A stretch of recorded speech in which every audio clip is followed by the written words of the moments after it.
உலகெங்கும் வாழும் ராஜ் தொலைக்காட்சி அன்பர்களே, என் நெஞ்சம் நிறைந்த நேயர்களே, எல்லாரும் நல்லா இருக்கீங்களா? உங்கள் அத்துணை பேருக்கும் உங்கள் ஆத்மார்த்த ஜோதிடர் நங்கநல்லூர் டாக்டர் பஞ்சநாதனின் இனிய காலை வணக்கங்கள். இன்னைக்கு ஏப்ரல் மாதம் 2ஆம் தேதி, தமிழ் வருடத்தில் விசுவாவசு வருடம் பங்குனி மாதம் 19ஆம் நாள். சந்திர பகவான் இன்னைக்கு ஹஸ்த நட்சத்திரத்தில் சாயந்தரம் 5:32 வரைக்கும் பயணம் பண்ணுவார். இன்னைக்கு கரிநாள், இஷ்டி. மேஷராசிக்க அன்பர்களே, இந்த ஸ்கின் ப்ராப்ளம் உடம்புல இருக்கு வச்சுக்கோங்க, அதுக்கு ட்ரீட்மெண்ட் எடுக்கிறதுக்கு எது நல்ல நாள்னா இந்த நாள் தான் ரொம்ப நல்ல நாள். இந்த மாதிரியான நாட்களில் ஸ்கின் ப்ராப்ளத்துக்கு ட்ரீட்மெண்ட் எடுத்துட்டா வேகமாக குணமாகிறது. இது தோல் நோய் நிபுணர்களும் புரிஞ்சுக்கணும். அவளுக்கு ரொம்ப கைராசி மருத்துவர்கள் பேர் வரும். இன்னைக்கு ப்ராக்டிஸ் பண்ணணும். அதே மாதிரி உங்களுடைய இஷ்டங்கள் பூர்த்தியாகக்கூடிய நாள். இன்னைக்கு மனசுல என்ன இஷ்டங்கள் இருக்கோ அது பகவான்கிட்ட பிரார்த்தனை பண்ணிக்கணும், நன்னா பூர்த்தியாகும். மேஷராசிக்காரர்களுக்கு தனம் தரும், கல்வி தரும், தளர்வரியா மனம் தரும், நல்ல வேலை வாய்ப்பு தரும், பிசினஸ் லாபம் தரும். நல்ல ரிஷபராசி அன்பர்களே, பூர்வ புண்ணியத்தில் சந்திர பகவான் இருக்கார். காரிய அனுகூலம் இன்னைக்கு உண்டு. பயணங்களினால் நன்மைகள் உண்டு. காதல் உறவுகள் மலரும். நல்ல பதவிகள் கிடைக்கும். ஹையர் எஜுகேஷன் வெற்றியை தரும். மிதுனராசி அன்பர்களே, சந்திர பகவான் 4ஆம் இடத்தில் இருக்க, ரொம்ப விசேஷம். வீட்டை அழகுபடுத்தக்கூடிய எண்ணங்கள் தோன்றும். சில நேரத்தில் மனசில் ஒரு நெருக்கடி இருக்கும். பெற்ற தாயுடைய உடல்நிலை பற்றியோ, மனைவியோடு சில கருத்து மாறுபாடுகளோ சில நெருக்கடிகள் கொடுக்கும். ஆனாலும் இந்த நாளில் அமைதியாக இருந்தால் பெரிய வெற்றியை பெறலாம். புதன், அவர் தான் நம்ம ராசியாதிபதி. அவர் பாக்கியத்தில் இருக்கார். வெளிநாடு சென்று படிக்கக்கூடிய சிந்தனைகள் சிலருக்கு பெருகும். தொழில் வளம் பெருகும்.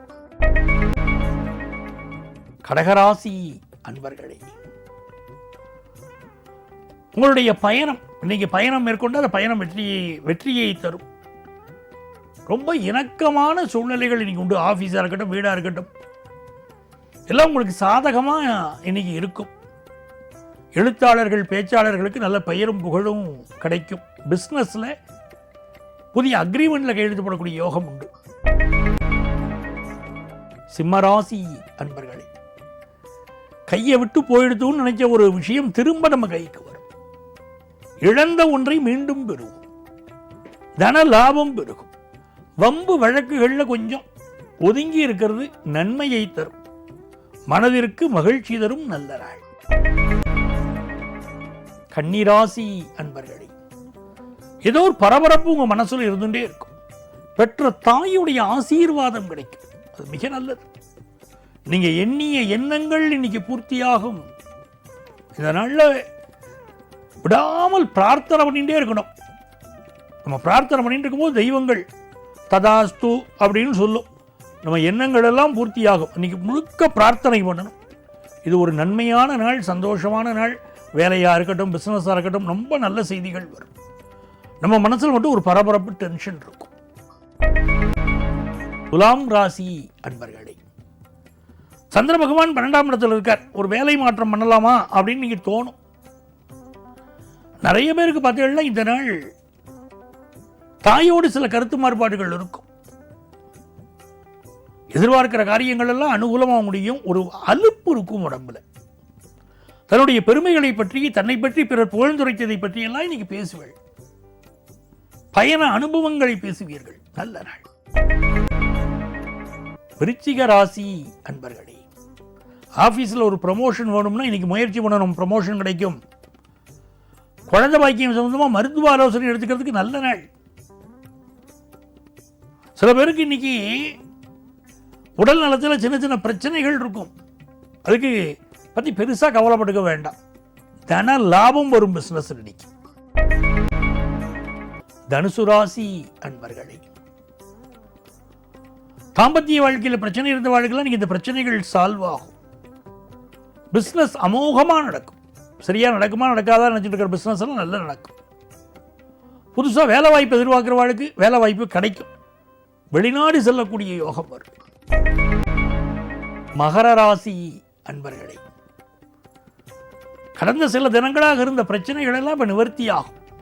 கல்யாண விஷயம் கூடி வரும்.